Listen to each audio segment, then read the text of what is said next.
Hello. जी doctor आसफा। कहाँ तक सुना था आप लोगों ने? 16 units insulin. Hello. 16 units insulin. अच्छा जी। मैं उस दी 14 units regular insulin and 14 units NPH at the bed time. Okay. ठीक है।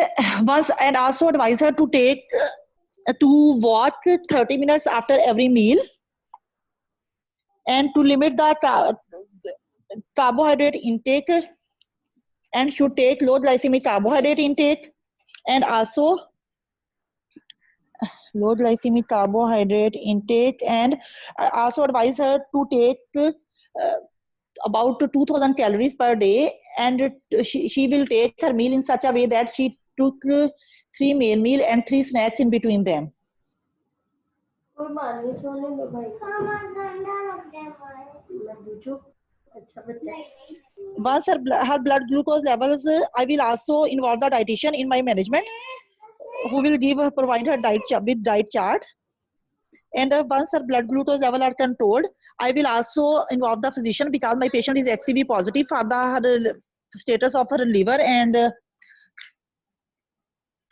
also I will optimize her HB as my patient is HB is 9 gram per deciliter and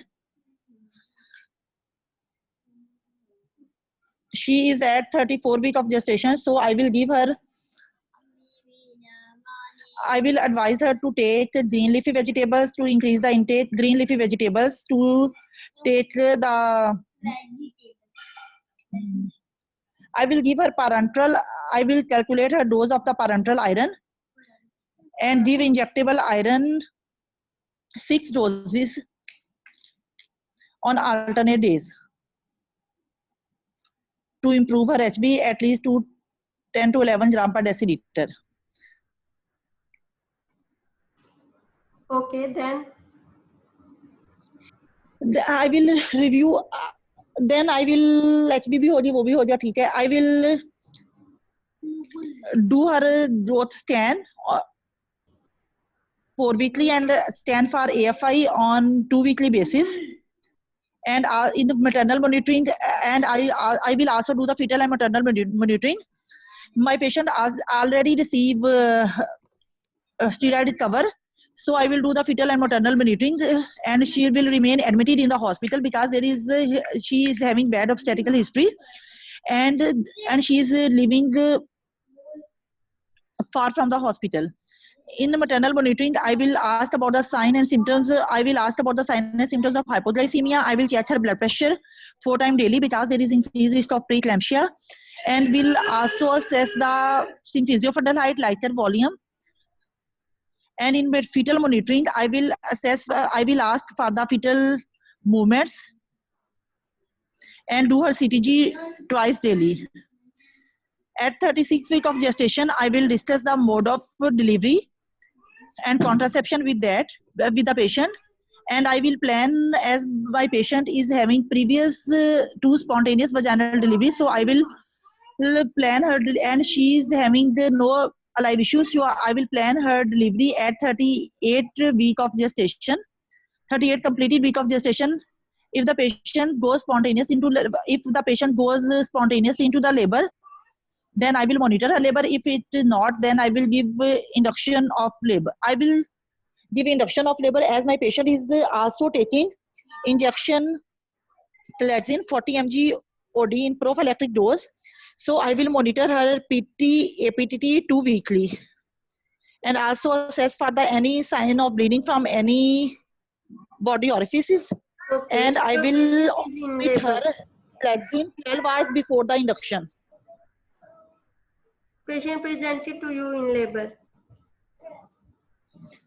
As the patient presented in labor, I will admit the patient, review her investigations and her history and examination finding and her blood sugar level. I will monitor in the first stage of labor. I will monitor the fetal heart, do the continuous. I will omit the dose of Clexin 12 hours before, and I will check the fetal heart sound in the first stage of labor after every half hour, and in second stage of labor every 15 minutes and every fetal contraction. And I will maintain the partogram and I will maintain the partogram and will wait if there is, and meanwhile I will arrange 1 pint of blood, as the patient is having a bad obstetrical history and GDM, and there is, if in the case of emergency cesarean section, I will prepare the OT, and if there is any need of cesarean section, then I will fetal distress, and any need of cesarean section, I will do her cesarean section. Otherwise, if labor goes smoothly, then I will, full dilatation at of the cervix, of the cervix, I will. on full dilatation of cervix, and there is a head of breech have been stuck, and there is no anesthetist available, and you are not expert in vaginal breech delivery.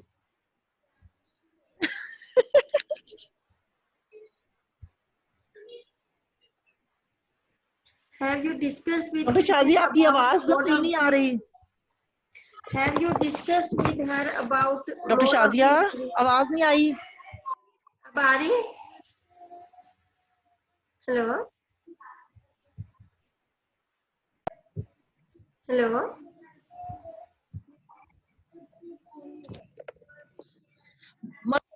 Patient से वो सही तरह से नहीं आ रही, दरमियान में cut cut के आती है. अच्छा, पेशेंट के साथ डिस्कस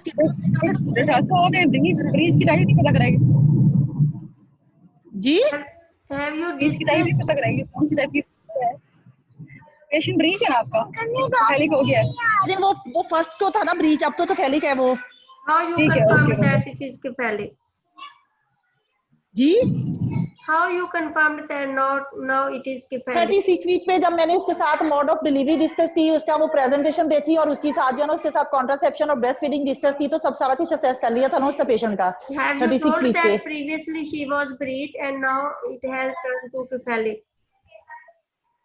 नहीं, ये नहीं मैंने बताया. Then मैंने ये बताया था कि 36 वीक पे पेशेंट के साथ वो मोड ऑफ डिलीवरी प्रेजेंटेशन और उसकी वो सारी have डिस्कस you told कर ली that थी. if she would be cephalic, then I will give her trial of vaginal delivery, and if breech, then what options will I give you? And नहीं, have ये you discussed नहीं मैंने बताया. patient's wishes, what she wants about mode of delivery? उसने कहा था कि जो मेरे बच्चे के लिए बेहतर है ना, कि वो आप लोग बस उस पे करें. Have you told to examiner that as this is my patient wish?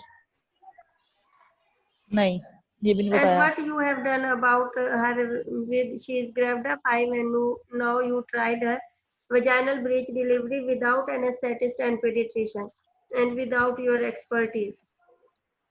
Yes. And that baby also died intrapartum. सही सही, ये फिर रह गया. अल्लाह, आज तो मुझे लग रहा था कि मेरी अंदर तो पहुंच ही जाएगी. And what precautions you have taken about her hepatitis status? Have you informed your staff that she is HCV positive? अभी आपकी आवाज फिर नहीं आ रही डॉक्टर शाजिया. आपने किसी मेरा को ये दरवाजा बंद करो. Have you informed your staff that your patient is hepatitis C positive? ओ, ये भी नहीं बताया. Why? C positive. Have you repeated her hemoglobin at 36 weeks?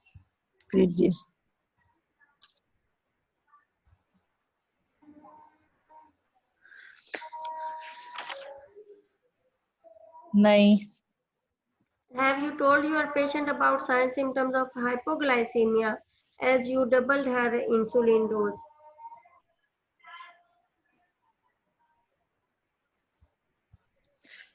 वो तो मैंने उसमें डिस्कस किया कि मैं उसके साइन और सिम्टम्स ऑफ हाइपोग्लाइसीमिया के बारे में पूछूंगी, और वो सारा.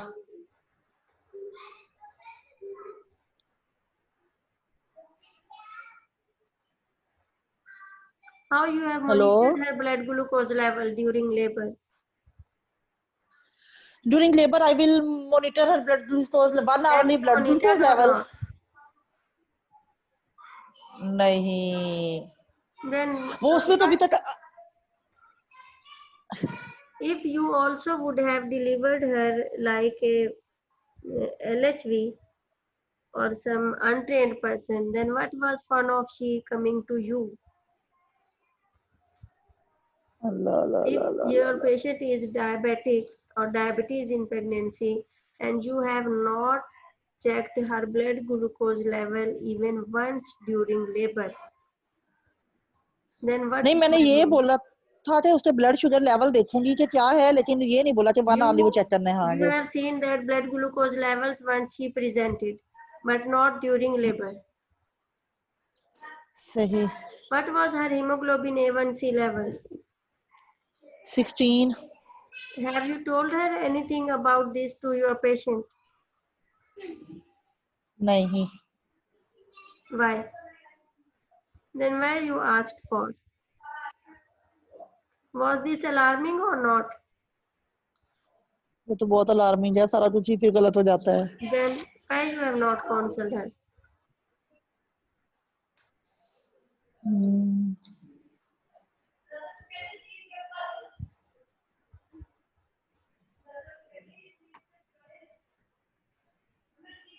And in HOPI, why you told me history of anemia?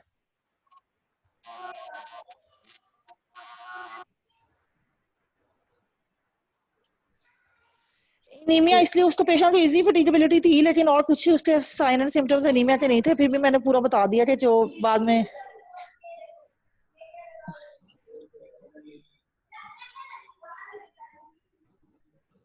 Was she told about having low hemoglobin level on workup? Or some treatment about low नहीं, hemoglobin level was given or not? नहीं कुछ भी नहीं, उसको उसकी 12 batch भी थी। Then फिर आपने पूरा एनीमिया क्यों पूछा HOPI में? And what you have excluded about APLS in your patient? Why she was taking Clexin? क्लेक्सिन बस उसको जो है ना, वो उसकी बैड ऑब्स्टेटिकल हिस्ट्री की वजह से उसको डॉक्टर शाजिया ने जो है ना, वो शुरू से स्टार्ट करा दी थी, कोई उसका उसके लिए वर्कअप नहीं हुआ था। What are indications of Clexin or low molecular weight heparin in pregnancy? क्लेक्सिन की जो इंडिकेशन है वो तो हमारे पास वही है कि अगर हमने अगर एपीएलएस है पेशेंट को, What is ठीक criteria है, of APLS? उसमें Does she fulfill or not? और एपीएलएस का जो क्राइटेरिया है कि आर्टीरियल या वीनस माइक्रोथ्रोम्बाए हैं, या फिर पेशेंट की जो 3 और मोर मिसकैरेजेस हैं, रिकरेंट मिसकैरेजेस है फर्स्ट ट्राइमेस्टर के, 1 और मोर फीटल डेथ है लेस देन 10 वीक पे विद मॉर्फोलॉजिकली नॉर्मल फीटस थी, या 1 प्री टर्म डिलीवरी है या आईयूडी है more than less than 35 week पे, या फिर उसका जो बायोकेमिकल है उसमें अगर हमने उसकी एंटीबॉडीज करानी है, ल्यूपस एंटीकोगुलेंट और एंटीकार्डियोलिपिन एंटीबॉडी, वो जो है ना मोर देन 12 वीक्स अपार्ट जो है ना, वो 2 सैंपल उसके पॉजिटिव हों। Then does she fulfill criteria or not? अब उसमें जो है ना फुलफिल क्राइटेरिया इसमें है तो मिसकैरेजेस इसके 2, तो वो 3 रिकरेंट, और जो है ना सिर्फ एक जो है ना वो बन रहा था जो 10 वीक्स वाला बन रहा था। एक तो एक्सपल्जन है उसकी 5 वीक 10 वीक पे ठीक है, 2 और उसके वो हो जाए, फिर भी मतलब कुछ ना कुछ तो फुलफिल कर ही रही है। No, how you say that patient is fulfilling criteria or not? अब इसमें देखिए अगर उसका हम देखें तो फर्स्ट उसका जो मिसकैरेज था वो लेस देन मतलब 10 फर्स्ट ट्राइमेस्टर का 8 मिसकैरेज था, मतलब वो सिर्फ 8 ही है, और जो सेकंड और थर्ड है ना उसके दोनों वो 7 और 8 मंथ में आईयूडी हैं, ठीक है, लेस देन 35 वीक पे, सिर्फ वो उसमें से एक वो आ रहा है, और बाकी जो है ना वो या फिर वो एक प्री टर्म डिलीवरी जो हम कहते हैं कि वो लेस देन 10 वीक जो है ना वो, तो 8 ही उसमें से आ रहा है। तो What about laboratory criteria?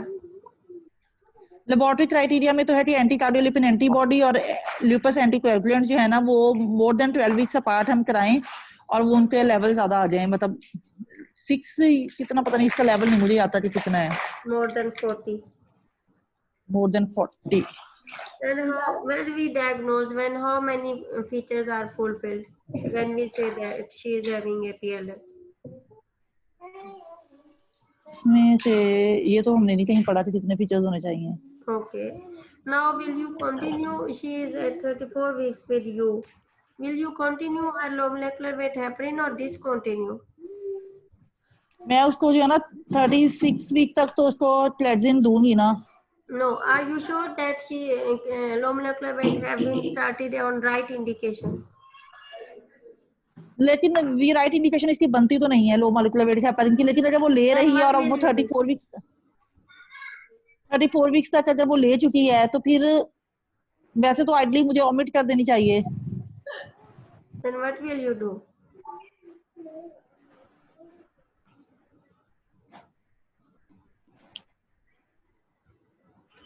You think that professor has started low molecular weight heparin wrongly?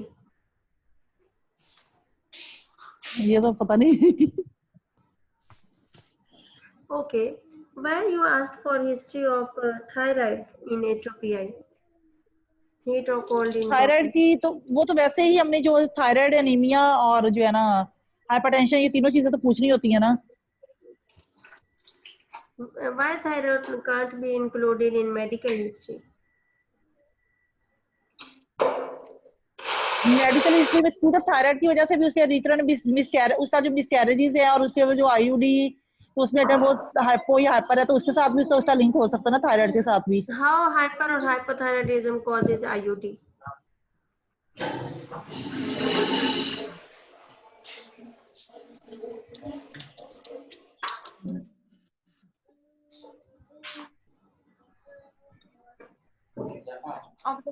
अमन बेटा पीछे. हेलो हेलो हेलो हाँ जी. How thyroid पापा इसके पीछे कर लेना. cause IUD?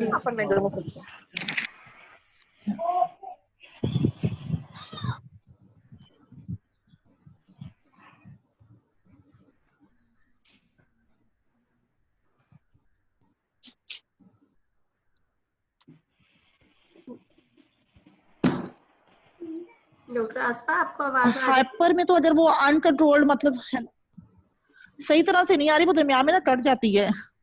आवाज कम बेटा पापा सुन लो. मुझे तो जरा भी आवाज नहीं आ आपको नहीं आ रही? रही ना, मुझे कोई किसी शय का पता नहीं चला. हाँ वो दरमियान में आवाज बिल्कुल ही कट जाती है, वो तोड़ तोड़ते इस तरह आती है सेंटेंस की ना. Okay. The question is how thyroid abnormalities cause IUD.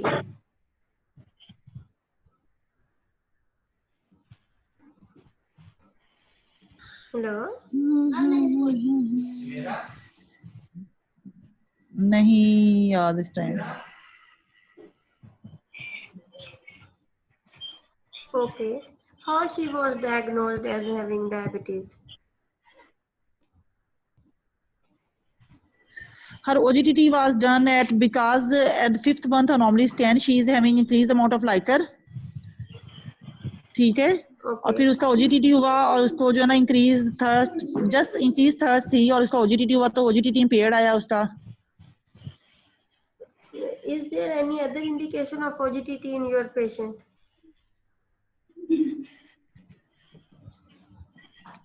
उसका जो है ना प्रीवियस उसका जो है ना वो कोई बस एक आईयूडी है, बाकी तो उसमें और कोई उसकी वो नहीं है क्योंकि उसकी फैमिली हिस्ट्री भी नहीं है कोई, बस एक एशियन एथनिसिटी है.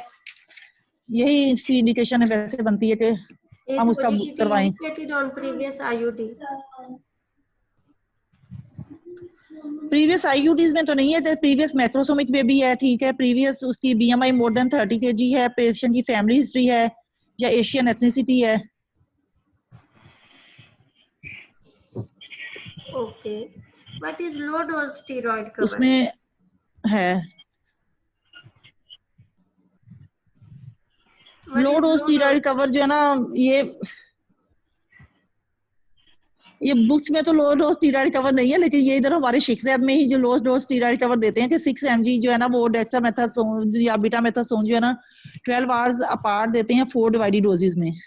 That is basically divided doses, not low dose, as you are giving complete dose, but in divided doses. वैसे तो बुक्स में तो जो है वो गाइडलाइन और बुक्स में तो 12 mg जो है वो हमने 12 आवर्स अपार्ट ही देना है. Okay. Why you ask for APTT, PT and APTT? Doctor Shazia आवाज फिर नहीं आ रही आपकी. Why Why you ask for PT and APTT? Ji PT APTT क्यों करवाया उसका? अब मुझे समझ लगी है बात कैसे। वो मैंने इसलिए थे, उसको पेशेंट को क्लेंजिंग चल रहा है, तो क्लेंजिंग के लिए What is mechanism of action of Clexin? समझ नहीं आई।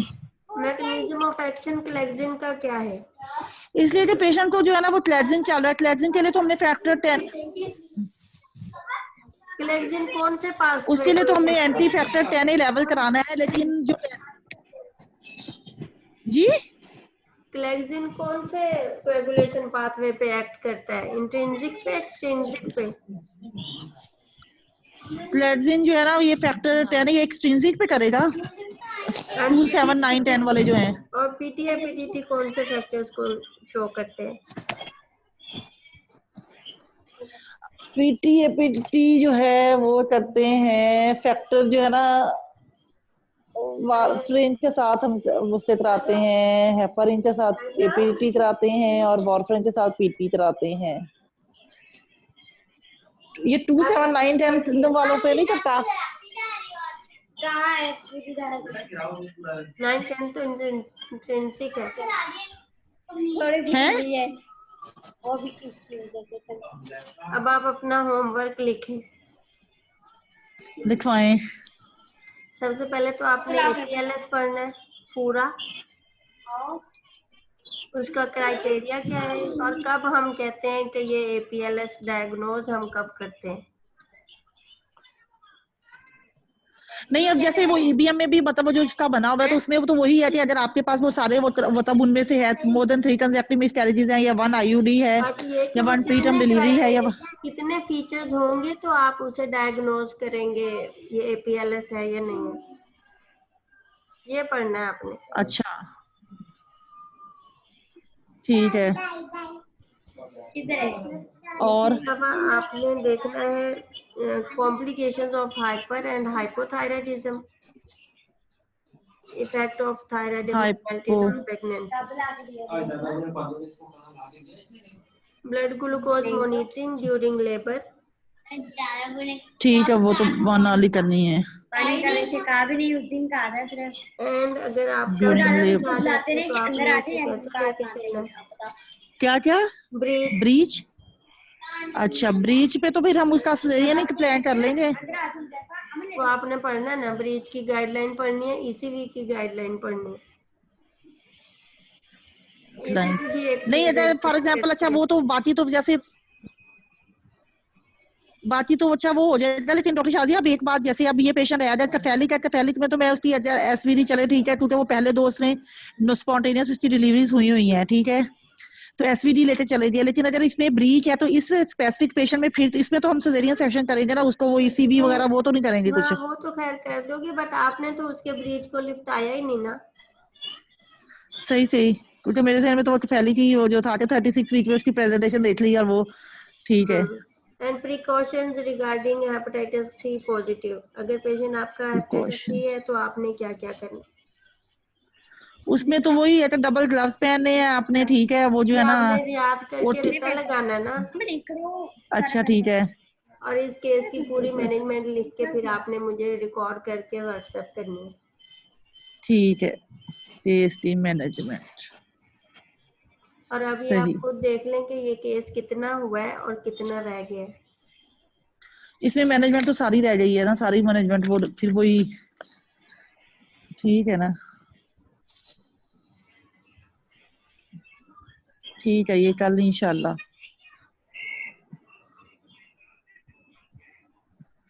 आपने उसके एनीमिया को भी ज्यादा नहीं लिपटाया, बस एनीमिया के लिए तो मैंने उसको इंजेक्टेबल आयरन लगा दिया, मतलब 9 है तो दोबारा वो कुछ रिपीट भी करना था या नहीं करना था? आपने मेक श्योर किया था कि उसकी HbF2 मार्क हुई है या नहीं हुई?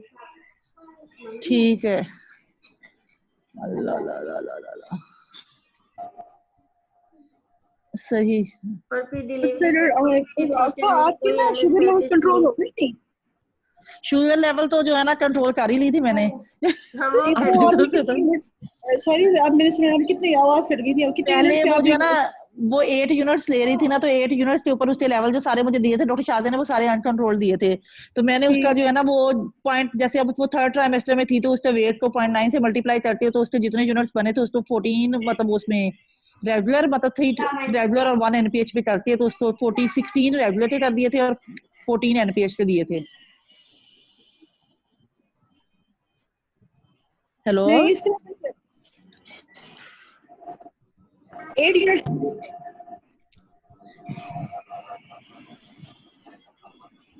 आवाज नहीं आ रही आपकी। डॉक्टर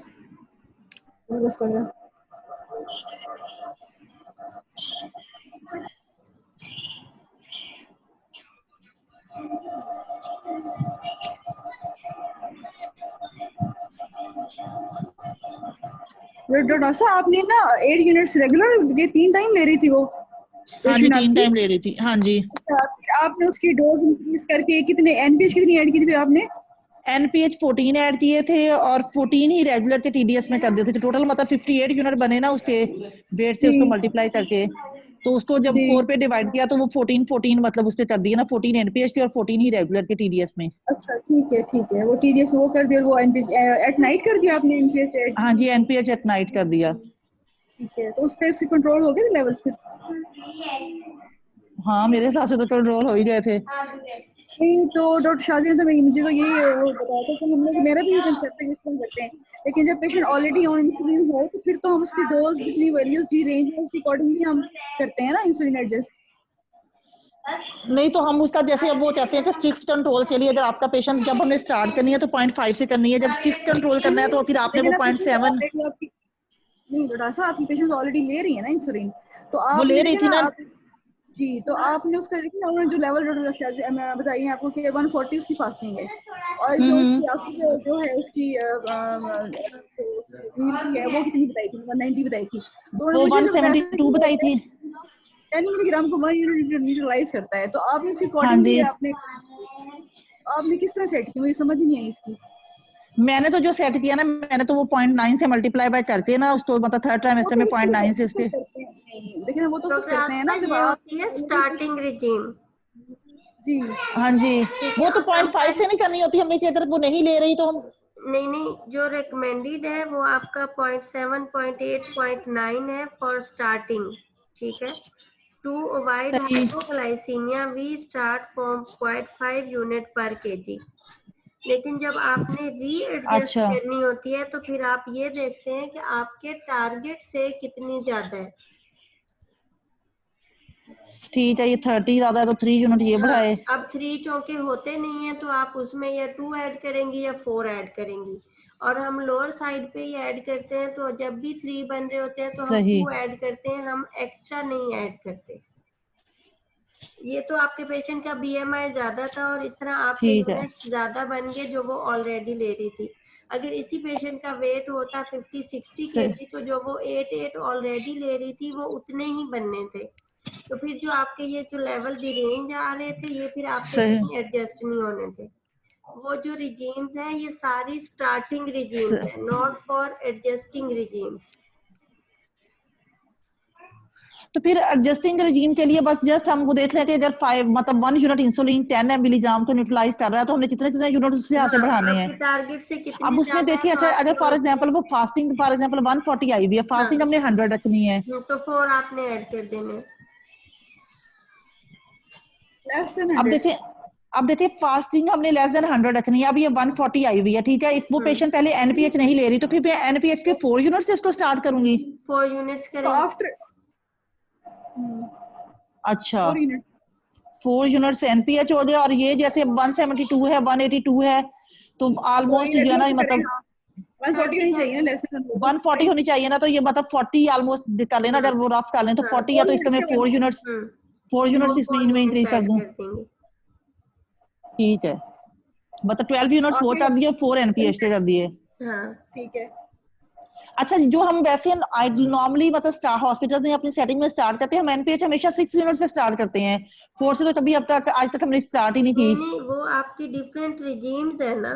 ये 1.5 यूनिट पर केजी है, फिर वो 2/3 1/3 वाली है, फिर इसके हाँ अलावा जी, सिर्फ एनपीएच वाली होती है कि आप 10 units at night 10 units morning add करें। मॉर्निंग में। हाँ नहीं जी होगा तो फिर आप बाद में रेगुलर इंसुलिन, ये डिफरेंट रिजीम्स है, ठीक है। अब आप कौन सी फॉलो और करते शादी हैं? जी सही। बायोफेजिक जो ये क्या है, जी, जो बायोफेजिक रिजीम है वो क्या है, उसमें क्या होता है भला? ये उसमें ये नहीं करते 2/3 1/3, फिर उस 1/3 का 2/3 और 1/3 या 50-50 फिर कर देते हैं उसे। ये बड़ी मुश्किल सी है, तो मैंने मेरा तो ख्याल कभी याद बाईफेजिक भी में नहीं। जो रेगुलर इंसुलिन और एनपीएच दोनों मेरे ख्याल करने होते हैं, उसमें डालने हाँ, होते फिर हैं। उन्हें 2/3 1/3 करते हैं, फिर उस 2/3 1/3 का फिर 50-50 कर देते हैं ना। मतलब 2/3 बायोफेजिक इसमें तो क्या ऑलरेडी एनपीएच बायोफेजिक होती में है? है ना? नहीं, 2/3 रेगुलर हो गया ना, 1/3 नहीं एनपीएच, नहीं, फिर एक 2/3 जो है 2/3 उसके आगे होती है 50-50 कर देंगे। मॉर्निंग, ये ना बुक में कहीं लिखा होगा, मैंने खुद नहीं कभी याद किया। 2/3 1/3 इसमें से एक मॉर्निंग की होती है, एक इवनिंग की होती है, फिर उसमें से भी एक को 50-50 करते हैं, वो एनपीएच हम होती है, एनपीएच और की बात एक करें। को 3 में डिवाइड करते हैं तो वो रेगुलर होती है। ये आप लोगों को बुक से देखना पड़ेगा, मेरे ख्याल से ये मेरी भी बुक में होगा, कहीं ऐड हुआ हुआ। जैसे आवाज नहीं आ अब रही ये आपकी। कि आप डिफरेंट फॉर्मूलाज में से कोई एक आध प्रैक्टिस करते हो, वो दूध फिर निकाल के आपको नीचे रख बुक से जैसे दो। नोट आवाज करना है। की आवाज आती है शादी, प्लीज क्या है ठीक करो, आवाज नहीं आ रही। अब आ रही है? जी अब आ रही जी मैम। हाँ जी अब आई है। मैं ये कह रही हूँ कि जो डिफरेंट जो रिकमेंडेड रिजीम है वो 0.7 0.8 0.9 है, लेकिन जो हमारे लोकल ठीक है प्रोटोकॉल्स हैं उसकी डिफरेंट रिजीम्स हैं। उसमें से फिर आप एक रिजीम अपनी याद करते हो, वही फॉलो करते हैं, और वही फिर एग्जाम में आपने बतानी है। तो वो आपकी स्टार्टिंग रिजीम है सही। 0.5 यूनिट पर केजी, 3 यूनिट्स, उसके 3 parts regular and 1 part NPH. वो जितने भी बनेंगे, अगर आपका मरीज पहले नहीं ले रहा और अभी आपकी जो फास्टिंग इंसुलिन है वो मोर देन 126 आ गई है, पहले हो सकता है वो मेटफॉर्मिन ले रही हो और फर्स्ट टाइम आपने स्टार्ट करनी है, तो फिर आप इस फॉर्मूला से स्टार्ट करेंगे। अगर आपका पेशेंट ऑलरेडी 0.5 इंसुलिन से। ले रहा है तो और आपने एडजस्ट करनी है, तो फिर आपने ये देखना है कि आपके टारगेट से कितने मिलीग्राम ग्लूकोज ज़्यादा है, तो उसके अकॉर्डिंगली आपने इंक्रीज करनी है। सपोज अगर यही पेशेंट आपका 70 सही। केजी है और ये ऑलरेडी 20 यूनिट्स ले रहा है, तो इसके तो आपके 0.5 से बनते ही 35 है, और आपका पेशेंट ऑलरेडी 60 या 80 यूनिट्स ले रहा है, तो फिर आप कहाँ से एडजस्ट करोगे? सही। तो फिर हम उसका मतलब फिर उसमें हम क्या करें?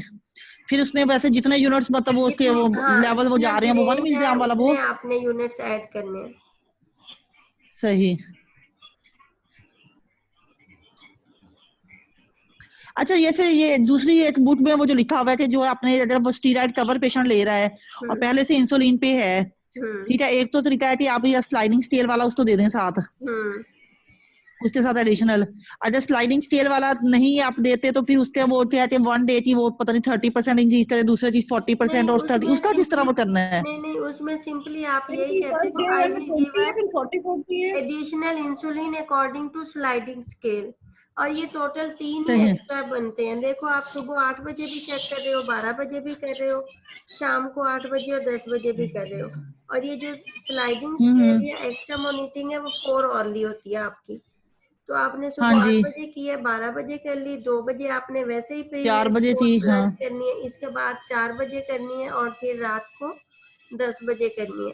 टोटल ये 2 या 3 नहीं एक्स्ट्रा जो हम कर रहे हैं जो डॉक्टर हम, शाजिया, ये जो हम कर रहे हैं 4 आवर्ली कर रहे हैं, उसमें हम फिर जो 4 आवर्ली वाले में हर 4 आवर के बाद नहीं चेक करेंगे यार देखो ना, कि सुबह जैसे 8 मतलब बजे, अगर आपने सुबह 8 बजे की है, फिर 12 बजे की है, फिर शाम को 4 बजे नहीं चेक करेंगे? नहीं नहीं, ये देखो ना, रूटीन में आप कब कब के चेक कर रहे हो, 8 बजे, 2 बजे, और फिर 8 बजे, हाँ ऐसे ही है ना? रूटीन में तो ये कर रहे हैं, हाँ जी क्योंकि रूटीन में तो ये आपकी करते हैं, लेकिन जब यहाँ पे ये आपकी रूटीन की एज सच चलेगी जो पहले से चल रही है, और वो इंसुलिन भी एज सच सही। चलेगी। अब आपने 4 ऑनली करनी है, अच्छा। जब 8 बजे चेक हो गई है तो उसके 4 घंटे बाद आप 12 बजे करोगे, अब 2 बजे वाली फिर चेक हो जाती है, तो 2 बजे के बाद फिर आप एक दफा उसकी 6 बजे कर लोगे। 4 ओनली करनी है ना। अब इसका ये मतलब नहीं कि हर अच्छा, हमारे तो यहाँ पे जो है ना ये चलता है कि जैसे सुबह की है ना 8 बजे, फिर 12 बजे करेंगे, फिर 12 के बाद फिर जो है ना 12 से 2 4, फिर 4 बजे चेक करते हैं, मतलब फिर वो रूटीन वाली भी नहीं, चेक करते हैं, फिर हर जो 4 आवर्स के आपकी बाद जो चेक 2 करते बजे हैं। जो आपकी होती है ना बेस लाइन रिडीम, वो आप आवाज नहीं आ ऐसे रही ही फिर। चलने देते हैं, आप सारी को डिस्टर्ब नहीं करते। और एडिशनल इंसुलिन आप देते हैं अकॉर्डिंग टू स्लाइडिंग स्केल, अगर आपकी वो डिरेंज आ जाती है।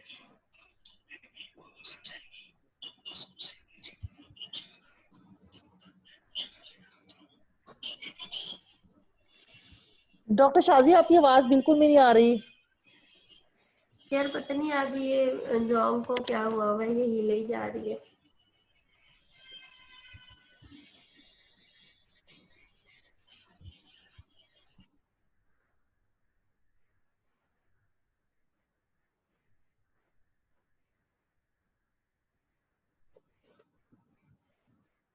अब आ रही?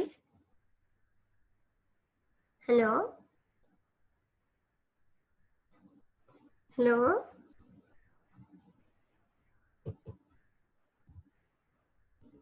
हेलो